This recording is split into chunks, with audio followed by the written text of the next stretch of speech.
even though we are in Europe, it's always a pleasure to have guests from the other side of the pond, and I have the pleasure of talking to Ford Bowers from Printing United Alliance. Ford, good to see you. Good to see you, Morten, as always. Thank you for a great presentation. Oh, yeah, welcome, sure, yeah. I have to thank Andy Paparazzi. And Andy is part of it, of course, right? I was just thinking because, I mean, when you come here to Europe, let's start a little bit about how you experience Europe, because we share so much legacy, we have a long history together, and though we have that, there's also a lot of differences between I think especially how we operate in the markets. And I think you have been at Print Matters before, at least some of the European conferences, right? A couple of years ago I was here, yeah. How does it make you feel coming here? I mean, do you feel welcome, and do you feel that you can learn from us as well? Yeah, oh yeah, definitely. Well, I mean, there's an adage that says that, happens in Europe first and eventually gets to the United States. I thought it was the other way around, actually. So I have a slightly different perspective. I think that from the U.S. point of view, we do some things. We're early adopters in some areas, but I think in Europe they're early adopters in other areas. Here, for example, there's certainly on legislation, regulation, things like that, much more complicated scenario than we have there. Ours is complex because it's a federation. Theirs is complex. It's a different kind of federation, but I think that there are things there. They measure things differently. They seem to be on top of some measurements better than we are in terms of what the government collects, the statistics. So it gives you a little bit of a different insight. But there is still something that je ne sais quoi about the U.S. manufacturing segment that we just are so determined and so entrepreneurial, regardless of the size of the company. We're not institutionalized to a certain extent. But to get back to the original question, I absolutely feel welcome here. I love coming to things like this. That's good. You are welcome. So, yes. Yeah. So Ford, I had when I saw the numbers on the screen, it's not that I always want to be critical or question everything, but I have a few things that still is a little bit of a surprise to me, because you when you have the numbers that Andy has helped you producing, right, it's based on. I think actually we just looked it up, that the number of inquiries you have is actually within 5% of statistical uncertainty. So that is very good numbers, basically. Yeah, they're statistically relevant. Yeah. But on the other hand, then you also have like the printing impression top 300, which of course gives you the best 300 performing companies in the US. And when you compare those a little bit, there is a little bit, because I saw that, for example, with the 32,000 printing companies that you wrote as part of the US and the revenue in the US, basically the productivity on average is almost 100,000 higher than in Europe per printing company. And I was just wondering, because I mean, I've been visiting a lot of printing companies both in Europe and in the US, and I think they are very alike. Am I totally wrong, or? I would have to look at their numbers to see where they come from, to be quite honest. So, because remember, we're looking at all types of print, and a commercial printer that has $200,000 per capita,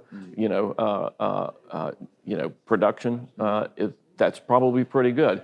In the wide format, it could be $300,000. In print and electronic, it could be much less, or more depending on yes. So ours is kind of you put it all in the same pot, and it's going to come out looking a little different. I think you would have to split it back out, because I think Intergraf, for example, is going to be heavily influenced by commercial packaging, and I think they have a breakdown, but I think it's different. I don't think I have any apparel, and apparel would be the smallest. So apparels, could bring it down tremendously. So I think you'd have to kind of start to split some of that out. The top 300, of course, you mentioned earlier, they went from 40-something billion to 60-something billion in a couple of years. That could be consolidation. Could be. Oh yeah, so you mean, so that could basically, because 300 fixed, but who is on the list? I mean, look at CCL buying everybody. You've got people out there, literally they're buying a dozen companies a year. So because there's so many small and medium-sized companies that they have no plan, the succession plan. They've got to sell it, they've got to get rid of it, that sort of thing. So you see a lot of that going on. So it could be a lot of that.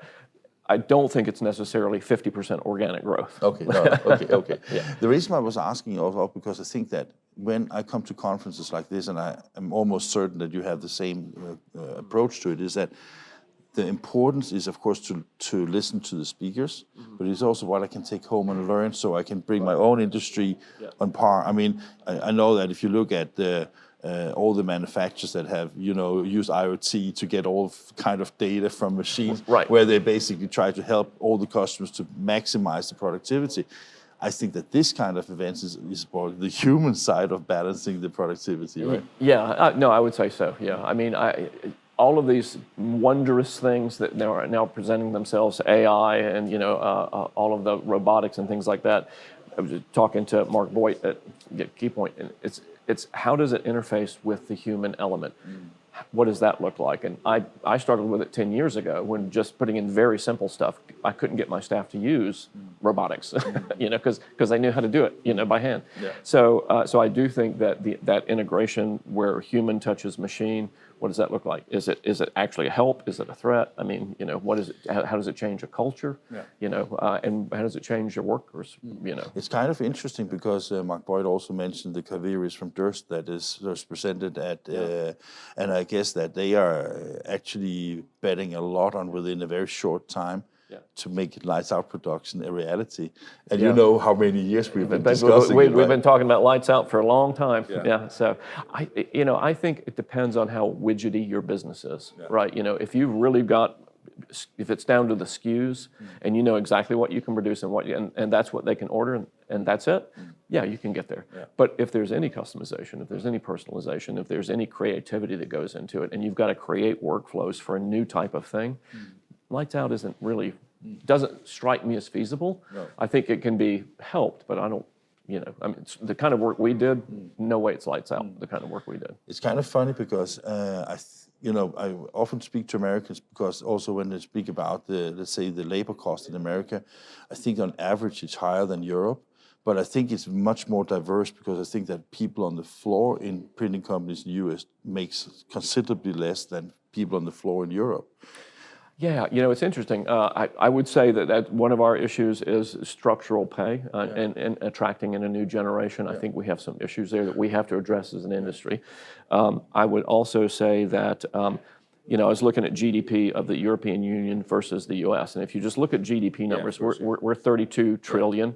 They're 22 trillion, right? Yeah. But if you look at purchasing price parity, what does the dollar get you? It's almost even. Yeah. They're like at 31 trillion. Yeah. Yeah. So structurally, how the money gets paid and spent in Europe is radically different than it is in the U.S. And that's exactly the reason I'm asking, because when we visit printing companies, both places, again, it seems to me that automation in general is a little bit further in Europe than in the US. Yeah. And I was thinking, okay, if labor cost is higher here, you need to speed up that process. That's certainly a reason to do it. Yeah, absolutely. It's a good point. Yeah. I have one complaint about your presentation. Okay.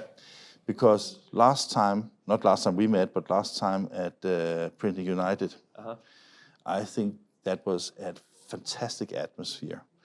And I hope you will have the same in Las Vegas this time. So I think you should advocate for people to go and visit you in Las Vegas to see America from the inside. I probably should, shouldn't I? Yeah, I should. Thank you so much. I'll remember to do that next time. Please. If they invite me back. So, thank you.